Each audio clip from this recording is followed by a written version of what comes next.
Glasgow Rangers are celebrating another Scottish Championship, and we join in those festivities today. But 2 defeats for Manchester United this week mean that the Championship in England is far from settled. But also today we mingle with the stars at a special lunch in London, and the link is they're all football daft. And you should have a pen and paper handy if you want to crack at some super prizes and our Goal of the Season competition. Good afternoon. Oh, good day, folks. Before we start, Jim, I have to ask you about a letter that arrived in our office. Yes, sir. You have been voted one of the Thai People of the Year. Well, my thanks to all the people in Thailand who voted for me. Then. No, it's not that. Read that. Go on. That you are among the final 25 nominations for the top tie wearer. Me, a top.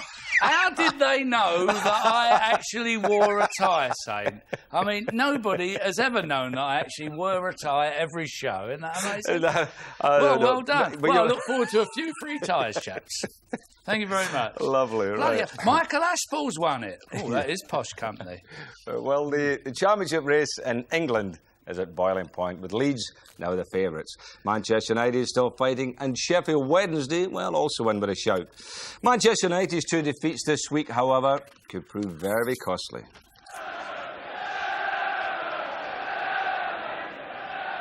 Dennis Irwin's cross. Hughes going for the overhead! Great save by McCloskey. West Ham on the break. Kevin Key. Stuart Slater to his left. Ian Bishop and Mike Small to his right. This is Stuart Slater.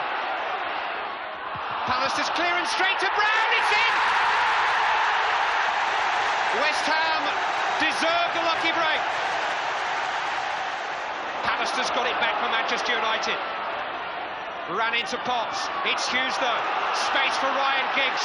Is this the moment? Oh, good save by McCloskey. The critics have bemoaned the quality of this season's championship, but for sheer drama, there's been nothing like it for years. Manchester United's nerve has failed them at the worst possible moment. Ian Woan's goal for Nottingham Forest beginning a nightmare Easter Monday at Old Trafford. Once again, United had to rely on leading scorer Brian McClair to revive their hopes, but this time McClair's goal, his 24th of the season, was not going to be enough to save them.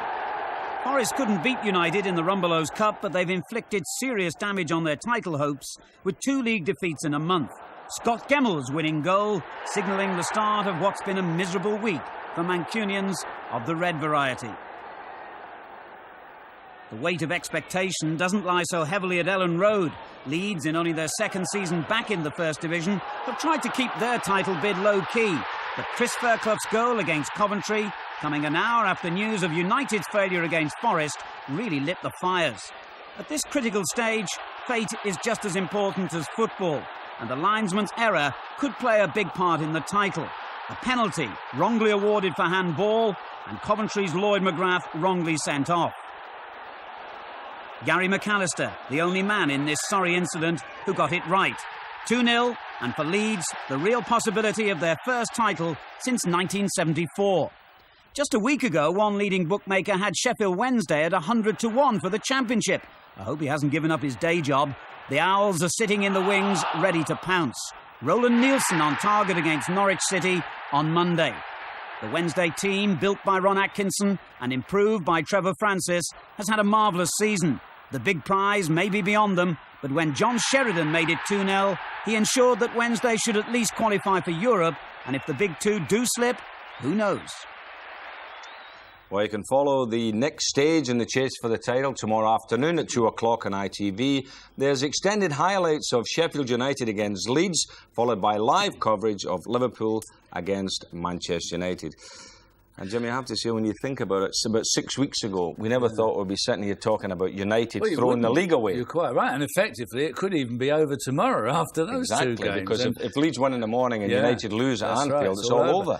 It's amazing. I mean, both teams to me have never looked as though either of them have wanted it. They've been saying to the other team, look, you take it. Particularly in Manchester United's case, really, they've had enough chances to have got away from the situation and allowed themselves the luxury of getting beat at, say, West Ham the other night and still have enough points in the bag, but it hasn't happened. Well, we've always said that the games in hand were never points in hand. They never are, and that's the way it's worked out, because looking at the table now, they've caught up in games, and there you are, Leeds are on top, and better goal average. That's going to be a key factor, I think, Jim, at the end of the day. It's a great advantage to them. You know, it's like another point. And that's why you have to rule out Sheffield Wednesday, really, because they're going to have to really win both games, and even then their goal average is not sufficient, because you can't really see Leeds United, or Manchester for that matter, losing 2 games out of the last 2. They're going to win 1 each, I would think. Leeds' home game, their last game of the season's against Norwich. And you really can't see Leeds United losing that game. Unless something happens, as happened in the previous weeks, where they drew at home against West Ham. That's absolutely right. As I say, I mean, to me, Manchester United have thrown this away. I don't know for what reason.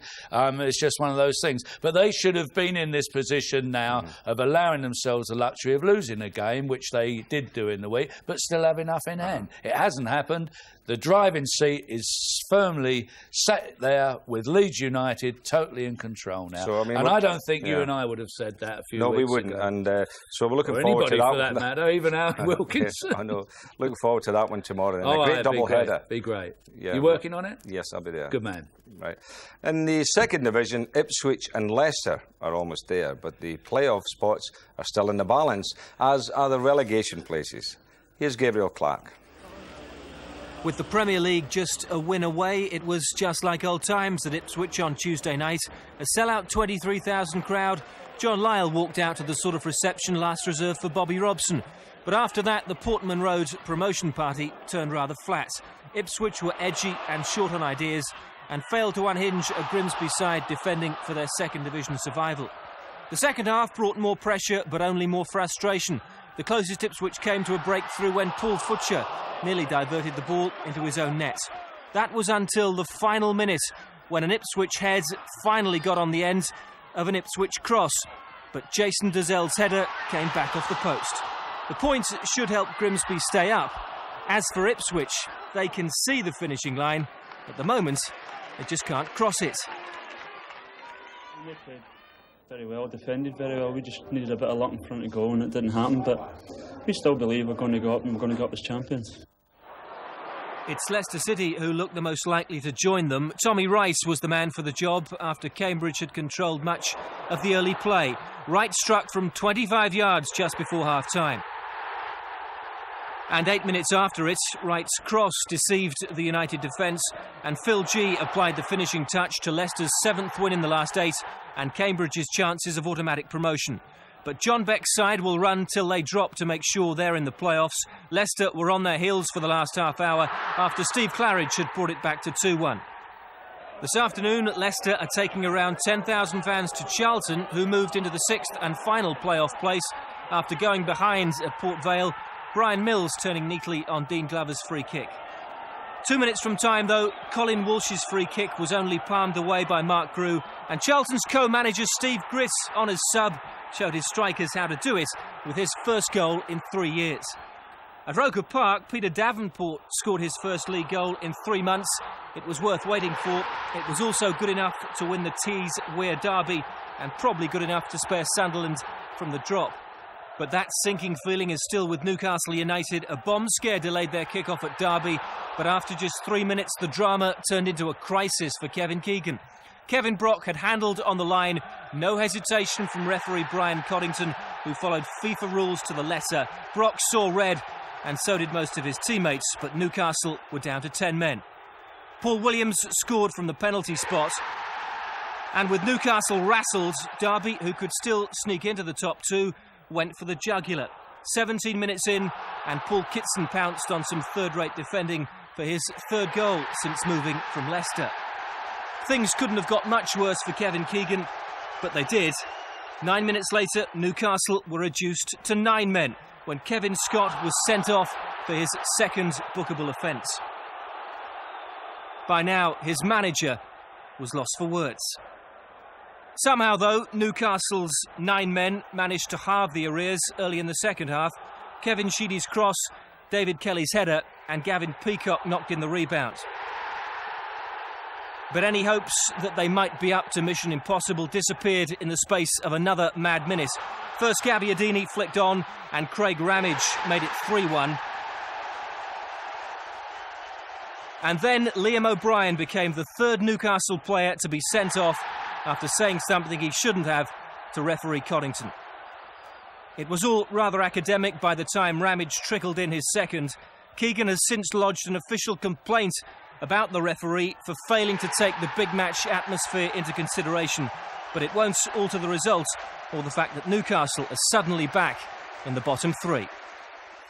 Now that is amazing. Newcastle down there, Jim, and they play Pompey today, which is amazing. That's that Jimmy Smith gone up there back to Newcastle could be the man that puts them down. I hate that players getting sent off like that because they muddy the bath for you when you finish your game yourself, don't they then? But I mean, that's unusual free getting off, isn't it? Terrible. Things not going for Newcastle. No, and Jim Smith, when you think about it, as you rightly say, and he could be the man to put the final nail in, virtually. Well, up at the top of the table, I mean, things are really hotting up there if we have a look at it. Ipswich, Leicester look to me, Jim, to be near enough there. I would say so, Ian. Although yes, Leicester are right. at Charlton today. Yeah. And that is a tough game for them. Blackburn Rovers, a big story, of course, the fact that they led the league. And again, like Manchester United, you thought, well, past the post. That's and look right. at them now. I mean, they're really struggling. They may not make the playoffs now. Now, talking about Charlton, you know, I know. On Thursday, Steve Gritt, Alan Kirbishley, the management team, had a go at me about we never mentioned them, and I saw it in the papers this morning as well. So, I mean, what are we going to do? We did. We actually showed them beating Portsmouth the other week, but they were obviously in the Woolwich wine bar, those two, weren't they? But here we are, lads, to show there's no hard feelings. Nice one. Couple of Saint and Greavsie mugs. Kerb, Steve, they're yours. Kiss and make up. Well, more action now, and shortly we'll look at the scrap going on between Wycombe and Colchester for a place in the Football League. But first, a defeat for the third division leaders on Tuesday night. Birmingham City in blue went to Deepdale looking for their 6th win in a row, but a win for Preston would all but seal their place in Division 3, and Lee Cartwright's shot was deflected past Kevin Dearden to give them an early lead. Not much the keeper could have done about that, but he won't have been too pleased about his parted Preston second. His punch fell straight to Mike Flynn, who made it 2-0. 2 minutes into the second half, Birmingham rediscovered something like that fluent form that has taken them to the top, creating space down the right for Darren Rowbottom, whose cross was touched on by Simon Sturridge and then pounced on by Nigel Gleghorn.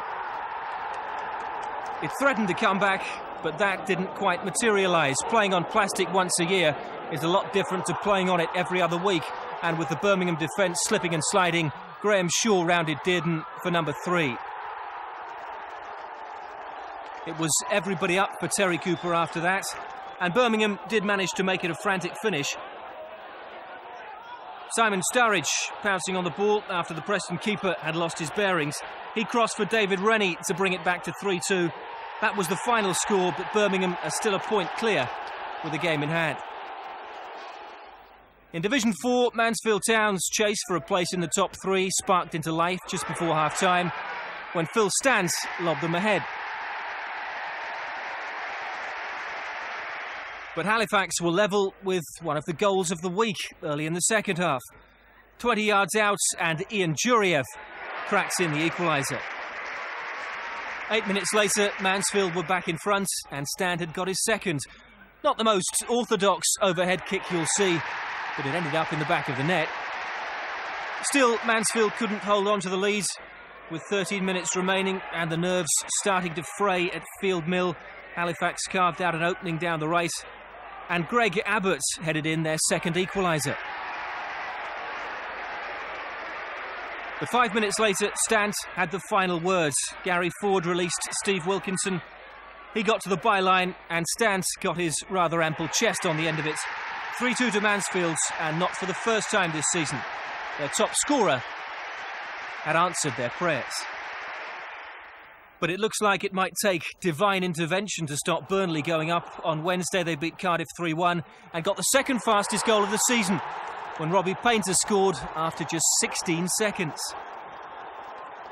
Cardiff, who are in the playoff hunt themselves, recovered though and were level at half-time. Colin Griffith got down the right and Nathan Blake arrowed in their equaliser.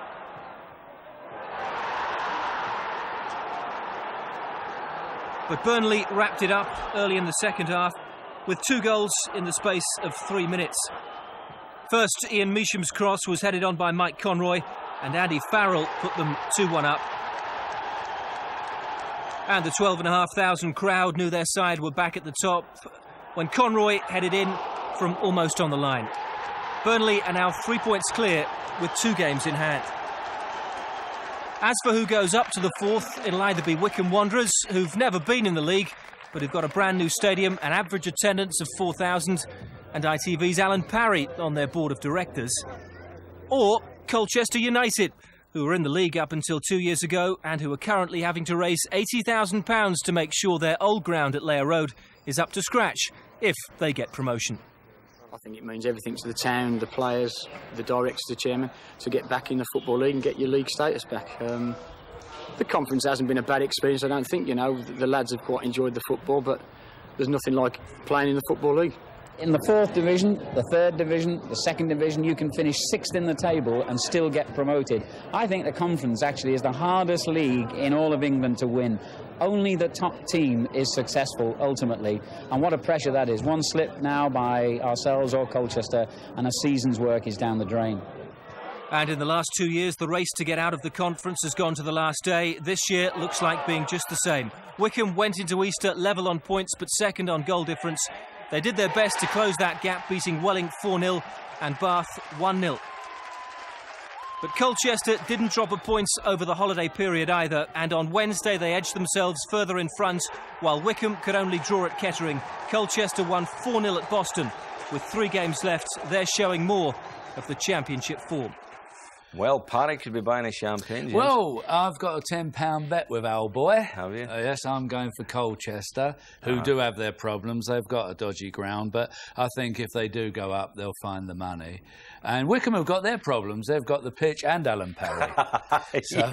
So, you know, they're not without their problems. Double-header for them. Yeah, they're not without their problems either, are they? Well, in the 3rd, it looks as if Birmingham are going to go up, Jim, which is great because a city as big as Birmingham really needs the 2 teams to be doing well. You're quite right, and it's England's second city. They've got enormous potential support, Birmingham, and they've played good football this year, in fairness. Well done, they deserve to. He's done a great job there, Terry And little Burnley, who have a soft spot for Burnley. I want to see them do well. They look as if they're up. Well, it was a regular visit for us, Ian. They were a First Division side, a great First Division side. That's right. And it's nice to see them on their way back. Lovely. It really is.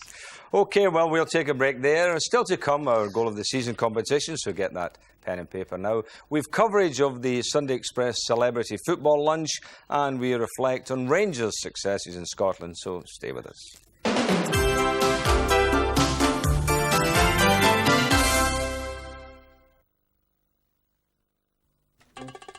If I see one walking down a street, I tend to beat a hasty retreat. I walk on by. Whatever's in the back of any car, I find the moss too clever by far. I walk on by. No matter what it is, won't see me try to beat one, defeat one, disarm one. I break down and cry. Stop, stop. I walk on by. You don't mess. I walk on by with a moss. This vehicle is a symbol of the UPS promise for international shipments. It may be all you ever see. But remember, it's your access to our new package and freight services that span Europe. And to an air network that spans the world. UPS predictability. It means getting it there when you need it, wherever you need it. Old iron! Any old iron, any old iron, any old iron. If rusty railings give you heart failings, your gates in the state, don't hesitate. Grab yourself a brush, protect against rust. One coat is all you need, oh. It's gotta be right with Hammer right on iron. Hammerite protects metal against rust because it has the barrier technology no weather can penetrate. It's got to be right with Hammerite on iron. Stick it on your drain pipe, all right. He was the world's funniest comedian. Now the Sunday Mirror reveals the real untold story of Benny Hill, his wealth, his women, his heartache, plus George Graham's surprise verdict on soccer's league title chase and 1,001 ways to improve your sex life. Plus get your free packet of seeds. Buy the Sunday Mirror tomorrow.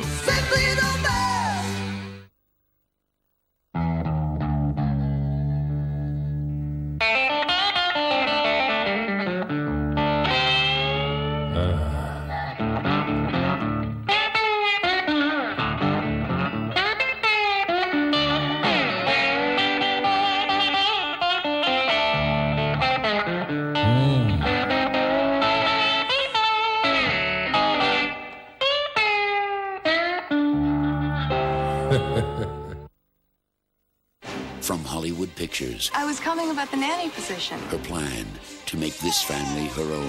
She seems terrific. What's the catch? One by one, she will charm them all. I don't know what we would have done without her. All of them. But Claire, I'm the mother in this house. the hand that rocks the cradle. The world's ultimate challenge has arrived.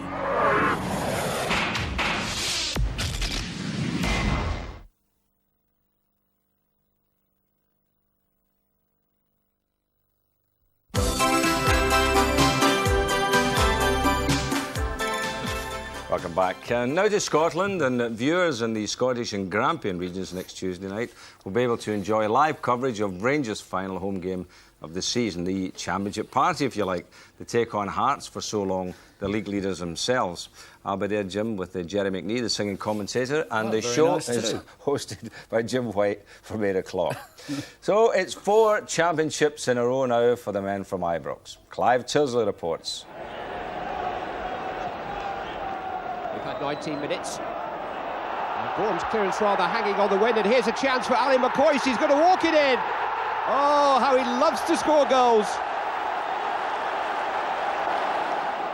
Here's Vinicum, underlining the strength of this Rangers squad now. Mikhailchenko. Gary Stevens arriving on the scene. Oh, what a beauty. Muddy never saw it. 2-0. Houstra, Durant, McCoist, lovely turn, lovely goal. Oh, what a season he's having. His second of the day is his 35th of the season. It's fallen for Mikhailchenko, and Samirin undone here. Muddy got a hand to it. Houstra, the 4th goal, the 4th successive title for Rangers surely, and champions in style. Most players wait a footballing lifetime and never win a championship medal. Gary Stevens wins one nearly every year. 6 in the last 8 seasons, 2 with Everton, 4 in a row now with Rangers. A never-ending story of success that the men in the light blue shirts are rightly proud of. 44 games it was this year. I mean, that was on paper at the start of the year. 44 games sounds an awful lot to have to play in a season. Before Christmas, we were playing 2 games every week, all the way through to Christmas. It was very difficult, you know, mentally more than anything else. You see, people say that it isn't difficult for Rangers, that the competition here to the Rangers in the Championship is token. Well, whether Rangers are the champions or not, sides up here tend to, the fire in the bellies for playing Rangers, you know, they prepare better. But add to that the fact that we've been champions the last 3 years, sides really do want to do us, you know, they want to see us fall. Probably along with 50% of the Scottish population, you know, that's the way it is up here. The one saving grace for Rangers detractors has been the club's failure to win the Scottish Cup since 1981. In their last final 3 years ago, Stevens made the error that gifted Celtic's Joe Miller the winner. No Rangers player is keener to make 1992 an Ibrox double year. On the day it always hurts, but I think there's a lot of water gone under the bridge since then, and I was forgiven by the fans. I think that's one thing that helps you forget. I still get the odd snide comment walking along the street off Celtic fans. But I've got a chance this year, along with the rest of us, to put the records right. They've talked about it being a bit of a jinx competition, but we haven't really deserved to win it. And this year, all due respect to Airdrie, we've got a better chance perhaps this year than we have. And again, I'll be starting from scratch really, because I've had a year off. I'm perhaps a different player as well. In what sense? Well, I mean, a year on. I mean, you've got to develop. Better?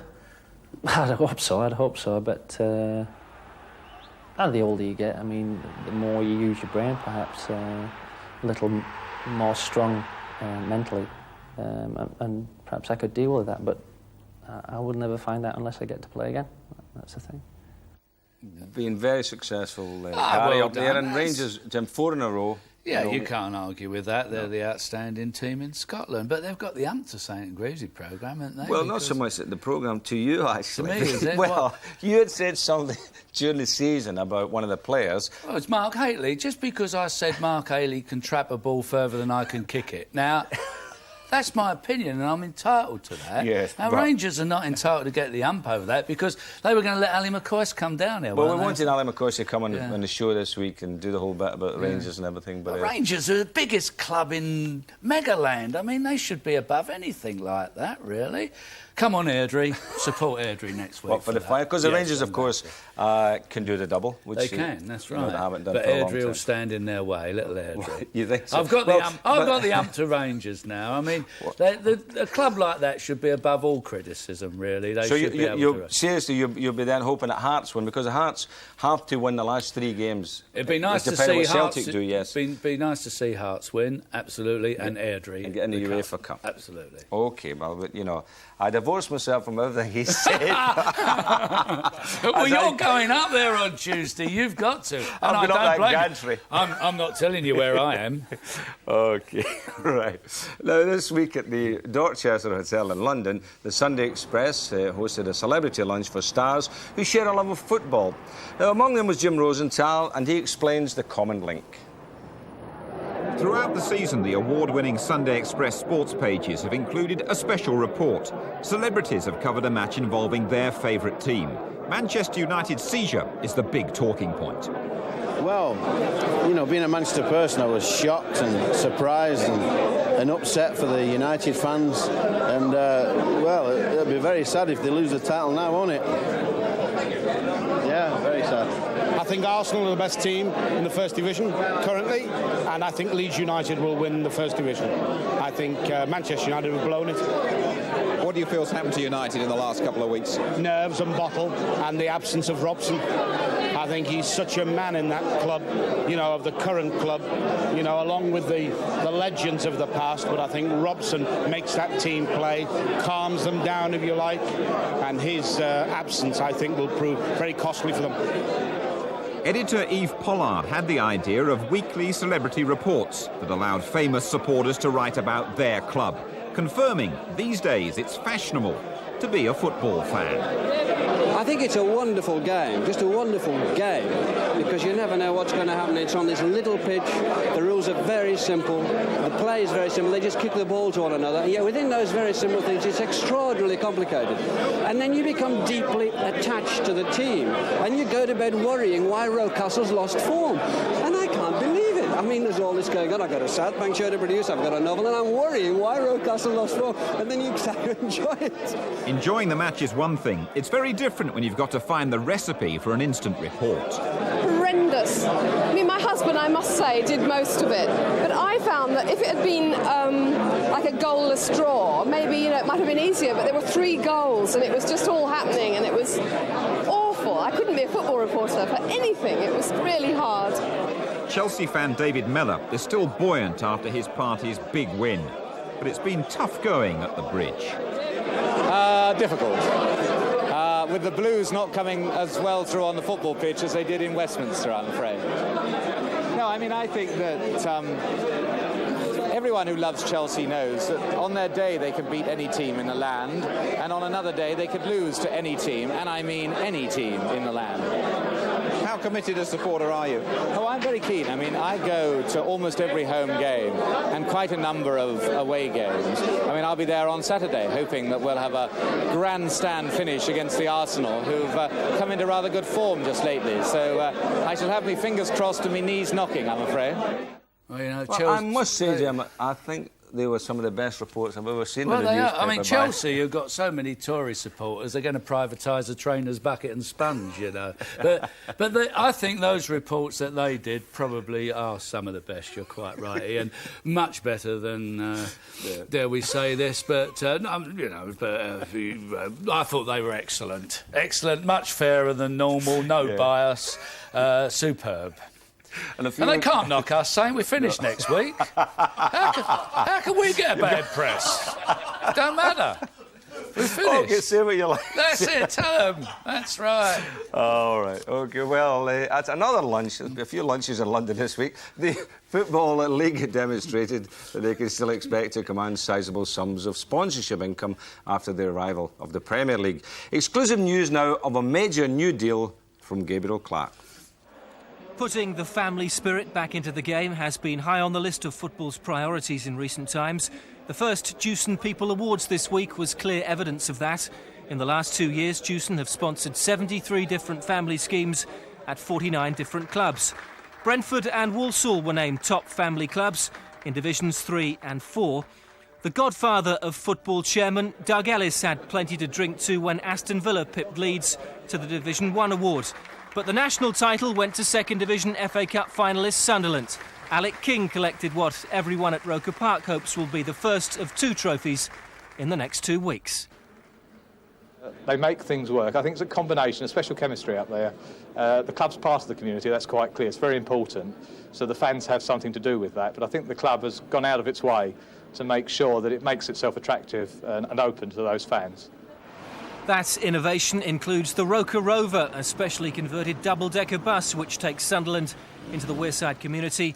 And Jewson and the Football League are determined to build on that. They've signed a £600,000 deal for the next 2 years. This is what the football game is about. Football is a game that depends on repeat purchase. It depends on customers coming back through the turnstiles time and time again. And then maybe you have to offer a little more than just what goes on the pitch for 90 minutes during the game. Well, I mean, that is wonderful news. £600,000 within the kitty. Amazing. And Doug Ellis ate and drank most of it. Yeah, of course. Good old Doug. But it does actually mean that the lesser clubs, so-called, are going to get some very good Jewson sponsorship. Well, the thing is, I don't think it's the end of the road as far as the smaller clubs are concerned, or the clubs outside next year's Premier League, because there'll be money there from sponsors, Jim, and I think it'll be a good league. You're quite right, and I think quite the reverse. I think there's a lot of people will be interested in the alternative league, for want of a better word. There's a lot of opportunities there. Super stuff. Great. Right. Now to our goal of the season competition for the little trophy here, and we're offering some great prizes if you can match our top 3 goals in order of merit. We're giving away 3-day trips for 2 to an England match during European Championships as our top prize, with the FA's official carrier, the Travel Management Group. We also have a pair of tickets to the European Cup final between Barcelona and Sampdoria at Wembley Stadium, all expenses paid.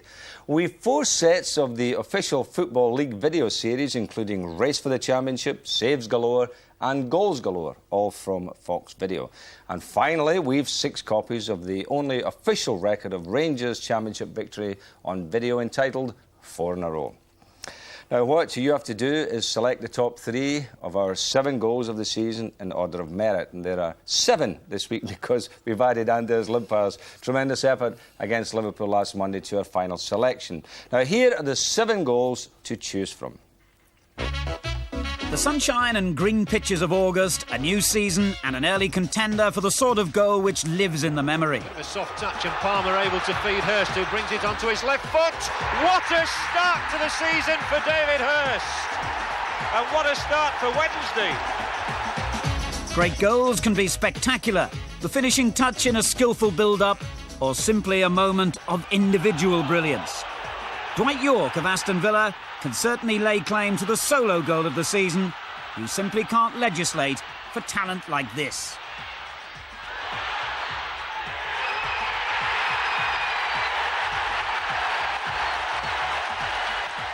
For quantity, there's no one to touch Gary Lineker. And for quality, Goals C must be one of the best by the Footballer of the Year. Spurs are clearly going to see plenty of the ball tonight. Lineker, Allen, Samways, Vanden Hauwe. That's neat stuff. Allen on towards Gary Lineker. What a superb goal!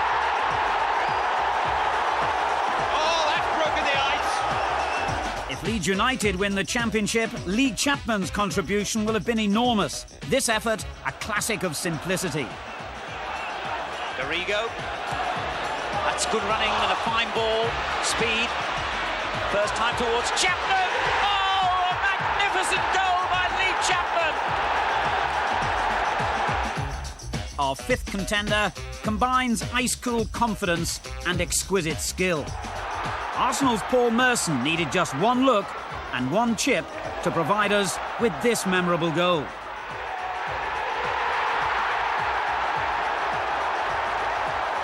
The Frenchman Eric Cantona has already become a folk hero to fans of Leeds United, and no wonder. Every kid on every park dreams of scoring a goal like this, and there's many a First Division player who sat back in disbelief at that moment of magic.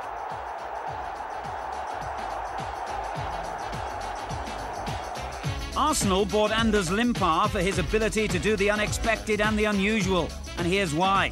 Our final contender just had to force its way in as a late entry. How many players could do this in a practice match? Never mind the First Division.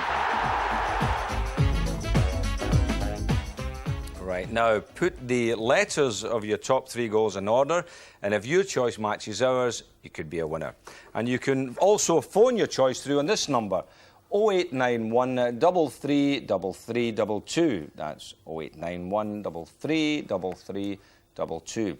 And the calls will cost you 36p, cheap rate 48p at other times. Or you can enter by post to ITV Goal of the Season competition, London Weekend Television, London SE99 6YW.